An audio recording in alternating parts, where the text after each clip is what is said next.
क्या हाल है स्टूडेंट्स। उम्मीद करता हूँ एकदम मज़े में होंगे, बेमिसाल होंगे, लाजवाब होंगे और पढ़ाई अच्छे से चल रही होगी। आज मैं आपको पढ़ाने वाला हूँ पॉलिटिकल साइंस। पॉलिटिकल साइंस का ये पहला वीडियो होने वाला है मेरे चैनल पे और मैं काफ़ी ज़्यादा एक्साइटेड हूँ शुरू करने के लिए आज पॉलिटिकल साइंस का पहला वीडियो। पॉलिटिकल साइंस एक बहुत अच्छा सब्जेक्ट है।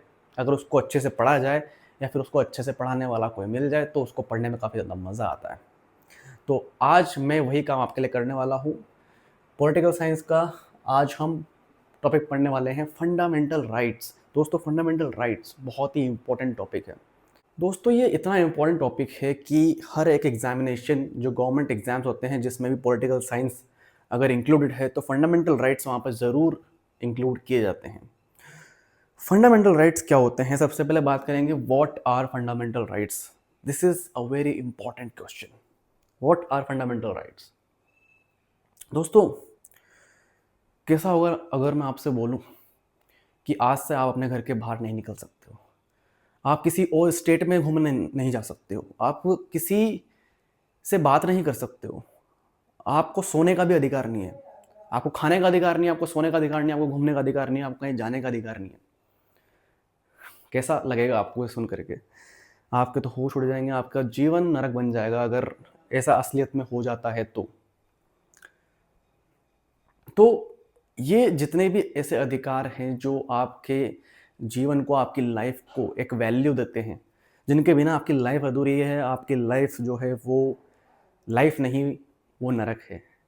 तो ऐसे जितने भी अधिकार हैं, एक मूल अधिकार जितने भी हमारे होते हैं, जो बेसिक फंडामेंटल राइट्स होते हैं, उन्हीं बेसिक राइट्स को हम कहते हैं फंडामेंटल राइट्स, जो कि मेंशन किए गए हैं आर्टिकल 12 टू 35 के अंदर। इन आर्टिकल 12 टू 35 के अंदर राइट टू इक्वालिटी से लेकर के सभी राइट जितने भी हैं, घूमने का अधिकार, कहीं जाने का अधिकार, कुछ बोलने का अधिकार, कुछ करने का अधिकार, कुछ ड्रेस पहनने का अधिकार, जिस भी प्रकार से आप जीना चाहते हो उस प्रकार से आप जी सकते हो। ये सब कहाँ से आपको मिलता है? Right, fundamental rights. ठीक है। तो fundamental rights are the most important part in the constitution of India which are guaranteed to the Indian citizens, and we are glad to have this.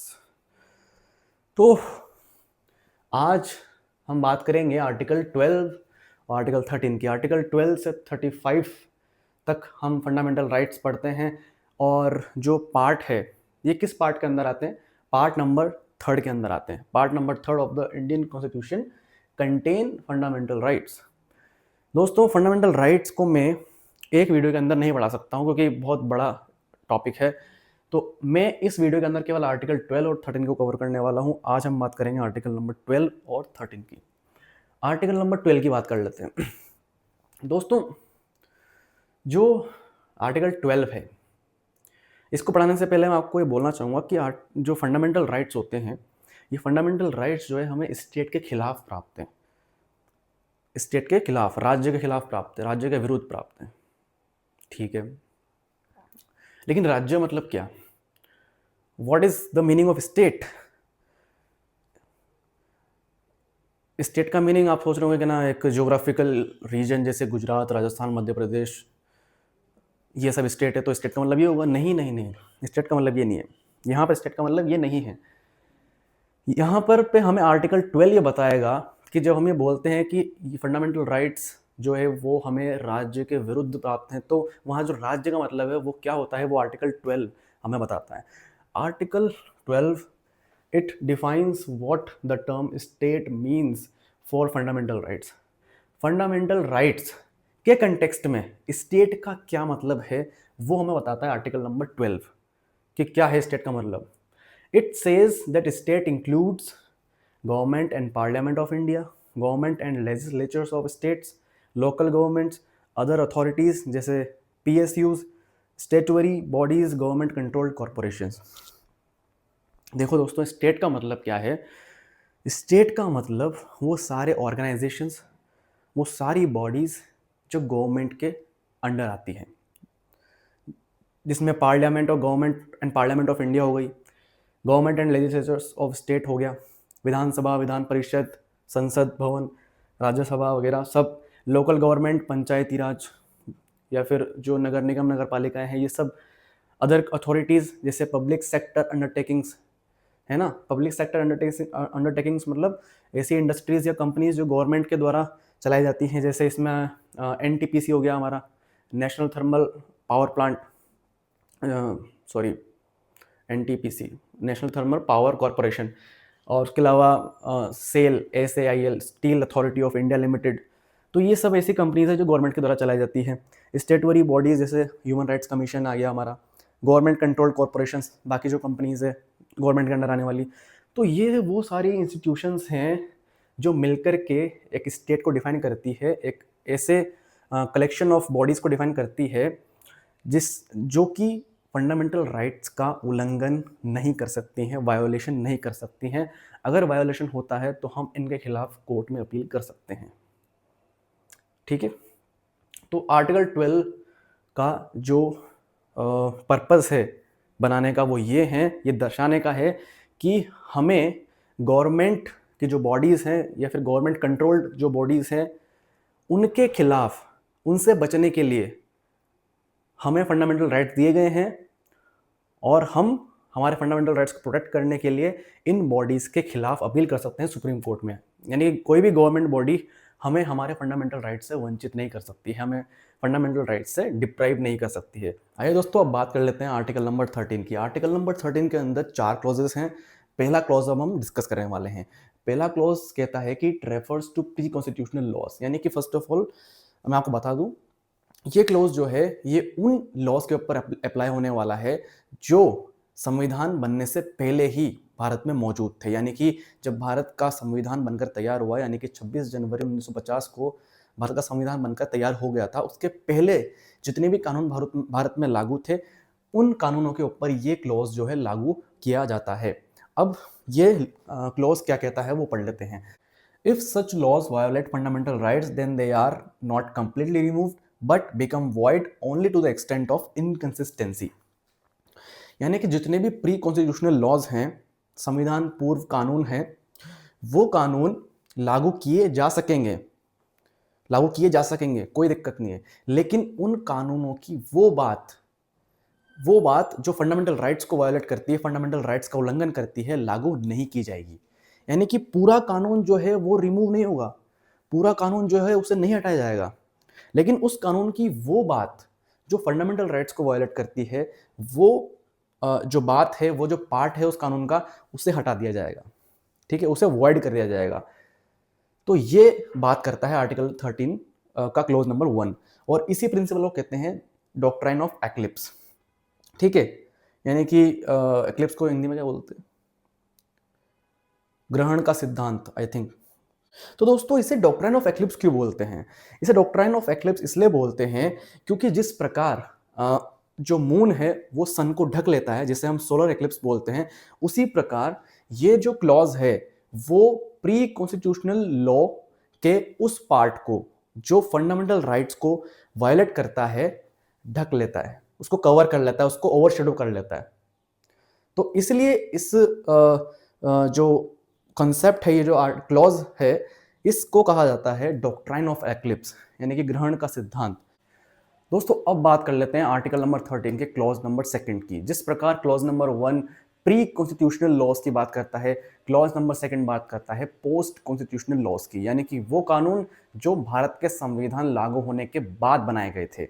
ठीक है, तो क्लॉज नंबर 2 क्या कहता है? It refers to the laws made after the constitution came into force.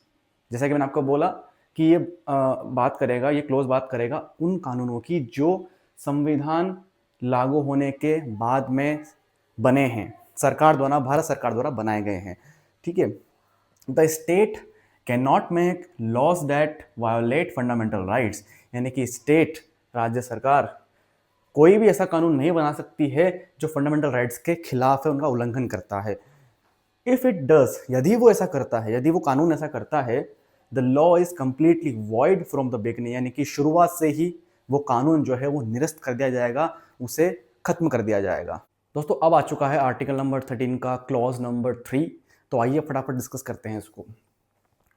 This clause defines law broadly, it includes, देखो दोस्तों, इस clause के अंदर हम लॉ जो वर्ड है, ये जो टर्म है लॉ, इसका विस्तार से अध्ययन करने वाले हैं, इसको एक्सप्लेन करने वाले हैं, इसको समझने वाले हैं कि आखिर लॉ का मतलब होता क्या है।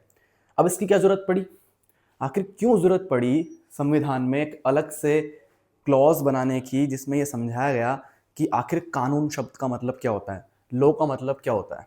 ऐसा इसलिए किया गया क्योंकि इसके पहले हमने डिस्कस किया कि सरकार ऐसा कोई भी कानून नहीं बना सकती है जो फंडामेंटल राइट्स को वायलेट करता है, उनका उल्लंघन करता है।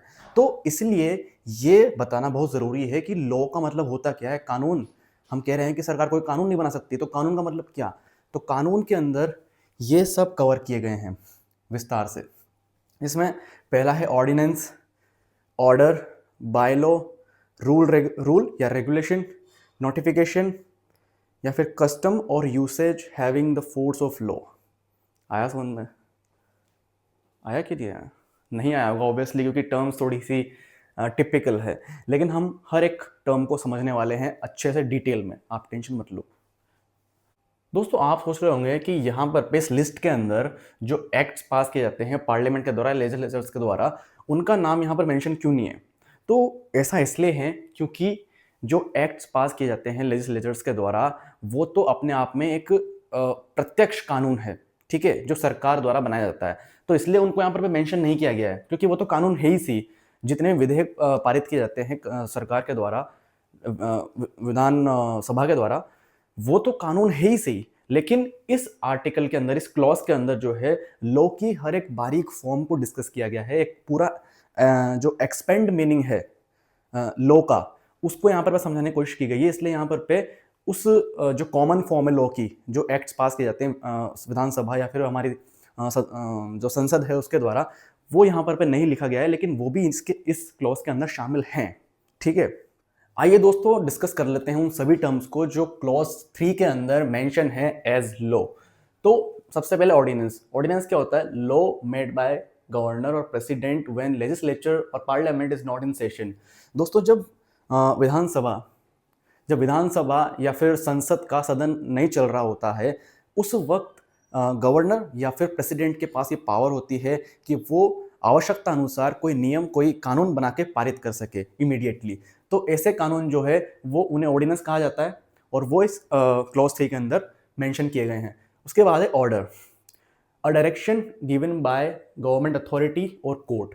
किसी गवर्नमेंट अथॉरिटी यानी कि गवर्नमेंट की कोई भी अथॉरिटी या फिर कोर्ट द्वारा दिया गया कोई दिशा निर्देश, ठीक है। फॉर एग्जाम्पल हम कह सकते हैं कि जैसे कोई लेक है, ठीक है, कोई लेक है और वो यूनेस्को वर्ल्ड हेरिटेज साइट में उसका नाम दर्ज है, और गवर्नमेंट की ड्यूटी है कि वो उसे प्रोटेक्ट करे।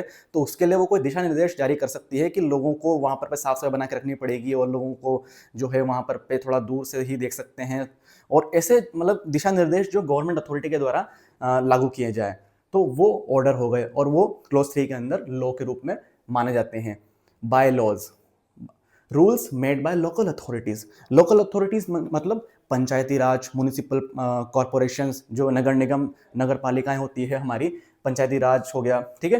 तो ये सारी अथॉरिटीज के द्वारा जो रूल्स बनाए जाते हैं लोकल लेवल पे, वो बाय लॉज कहलाते हैं। अब बात कर लेते हैं रूल और regulation, detailed instructions made under law और एक्ट। दोस्तों, सरकार द्वारा बनाए गए जितने भी कानून होते हैं, जो भी एक्ट पास किया जाता है कानून के द्वारा, उसके अंदर रूल्स मेंशन किए जाते हैं, रूल्स और रेगुलेशंस मेंशन किए जाते हैं, जिसके तहत उस कानून की पालना की जाती है। और वही रूल्स और रेगुलेशंस जो है वो अपने आप में एक लॉ माने जाते हैं इस क्लॉज 3 के तहत। आइए दोस्तों बात कर लेते हैं नोटिफिकेशन की। An official announcement published in the gazette. दोस्तों, गजेट एक ऑफिशियल पब्लिक डॉक्यूमेंट होता है, जिसके तहत सरकार को अगर कोई घोषणा करनी होती है तो वो उसके तहत करती है। तो गजेट के अंदर अगर कोई ऑफिशियल अनाउंसमेंट की गई है गवर्नमेंट के द्वारा, तो वो ऑफिशियल अनाउंसमेंट, जिसको हम नोटिफिकेशन कहते हैं, वो भी क्लॉज 3 के तहत एक कानून का दर्जा उसे दिया जाता है, ठीक है। आइए दोस्तों डिस्कस कर लेते हैं 6th को, कस्टम और usage having a force of law. क्या है ये? इसके अंदर हम पढ़ते हैं traditional practices which are recognised as law by courts. दोस्तों, ऐसी बहुत सारी ट्रेडिशनल एक्टिविटीज़ हैं जो कि काफ़ी लंबे समय से पब्लिक के बीच में चलाई जा रही है, लोग उन्हें फॉलो कर रहे हैं। फॉर एग्जांपल, अगर हम धार्मिक गतिविधियों की बात करें जो काफ़ी लंबे समय से चली आ रही है, जैसे शादियाँ हो गई, हर धर्म के अंदर शादी करने का एक स्पेसिफिक तरीका होता है, नियम कायदे कानून होते हैं, उसके अंदर रिचुअल्स होते हैं, कस्टम्स होते हैं। तो वो एक ट्रेडिशनल एक्टिविटी का एग्जाम्पल हो गया। और इसके अलावा रिलीजियस एक्टिविटीज़ को हटा करके और भी एग्जाम्पल्स हम ले सकते हैं। फॉर एग्जाम्पल, कोई गाँव है, उस गाँव के अंदर एक ट्रेडिशनल कस्टम फॉलो किया जाता है कि शाम के वक्त सनसेट के बाद में कोई भी कुएं से पानी नहीं निकाल सकता। तो ये एक एग्जाम्पल हो गया जो कि ट्रेडिशनल प्रैक्टिस माना जा सकता है, जो काफ़ी लंबे समय से फॉलो किया जा रहा है। तो ऐसी जितनी भी ट्रेडिशनल प्रैक्टिसेस होती हैं, वो कोर्ट की कोर्ट कोर्ट जो है उन्हें कानून मानता है, कोर्ट उन्हें जो है लॉ कंसिडर करता है। ठीक है, traditional practices which are recognised as law by courts. ठीक है, तो ऐसी ट्रेडिशनल प्रैक्टिसेस जो है वो कोर्ट की नज़र में कानून है, और यदि ऐसी प्रैक्टिसेस फंडामेंटल राइट्स के खिलाफ हैं या फिर पब्लिक पॉलिसी के खिलाफ है, तो उन्हें कोर्ट जो है वो वर्ड घोषित कर सकता है, एनल घोषित कर सकता है, डिसमिस कर सकता है उनको। आइए दोस्तों, अब बात कर लेते हैं आर्टिकल नंबर 13 के क्लॉज नंबर 4 की, जो कि आखिरी क्लॉज है आर्टिकल का। It was added by 24th constitutional amendment 1971। 1971 के अंदर इंडियन गवर्नमेंट ने इस क्लॉज को ऐड किया था। ये क्या कहता है? It says constitutional amendments under article 368 are not considered as law under article 13। Article 368 में कॉन्स्टिट्यूशन में अमेंडमेंट करने की प्रोसेस दी गई है, जिसके तहत इंडियन गवर्नमेंट जो है वो संविधान में संशोधन कर सकती है। ये क्लॉज कहता है कि आर्टिकल 368 जो है वो लॉ कंसीडर नहीं किया जाता है आर्टिकल 13 के तहत। यानी कि इसका मतलब क्या हुआ कि गवर्नमेंट के पास ये राइट है कि वो आर्टिकल 368 का यूज करके संविधान में किसी भी भाग में संशोधन कर सकती है, फंडामेंटल राइट्स के अंदर भी। तो इस आर्टिकल के तहत जो है सरकार को ये पावर दी गई कि वो फंडामेंटल राइट्स के अंदर चेंजेस ला सकें, नेसेसरी चेंजेस ला सकें। ठीक है, तो ये हो गया हमारा आर्टिकल नंबर 13 कंप्लीट। अगले वीडियो में डिस्कस करेंगे आर्टिकल नंबर 14 को।